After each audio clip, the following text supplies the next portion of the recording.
Your vehicle may be equipped with our convenient HomeLink system.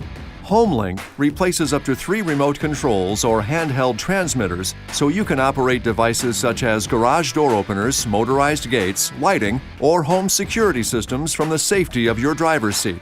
You'll find the HomeLink buttons in the overhead console or on the sun visor. To start programming for a garage door opener, first, make sure you're parked outside the garage. It's also recommended that you put new batteries in the handheld device you'll be programming. The HomeLink unit is powered by the vehicle's battery and does not require replacement. Then, you'll want to reset the HomeLink system memory. To do this, simply push and hold the 2 outside buttons until the indicator light flashes.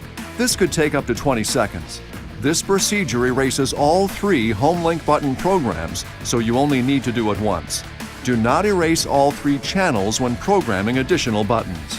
Now, before you program your HomeLink system, you'll need to determine the type of garage door opener you have. Go to the garage door opener motor in the garage. See if you can find the Learn or Train button, which is usually found where the hanging antenna wire connects to the garage door opener motor. It is not the same button normally used to open and close the door, and it may vary by name or color depending on the manufacturer.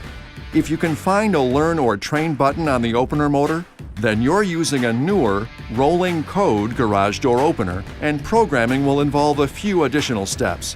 If there is no Learn or Train button, that means you have an older, non-rolling code garage door opener.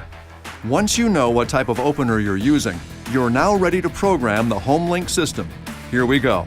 Put the ignition switch in the on-run position, but don't start the engine. Hold the handheld transmitter 1 to 3 inches or 3 to 8 centimeters away from your HomeLink system. Now, simultaneously push and hold both the HomeLink button you want to program and the handheld transmitter button. Watch the HomeLink indicator light. It will flash slowly at first and then rapidly. It may take 30 seconds or more for the rapid flashing to occur. When it does, release both buttons. The garage door may open and close while you're programming. To check your programming, push and hold the just programmed HomeLink button and observe the indicator light. If the indicator light stays on continuously, then programming is complete and the garage door should activate when the HomeLink button is pushed. At this point, if you have an older, non-rolling code garage door opener, you're done. Your HomeLink controls and garage door opener should now be in sync. If you have a rolling code garage door opener, here's where those additional steps come into play. Go to the garage door opener and once again, find the Learn or Train button. Firmly push and release it. You now have 30 seconds to return to the HomeLink system, so move quickly. Better yet, it might be good to have a second person standing by at the HomeLink system. Once there, push the HomeLink button you'd like to program twice.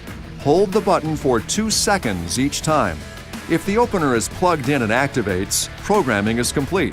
If it does not activate, push the button a 3rd time for 2 seconds to complete the training.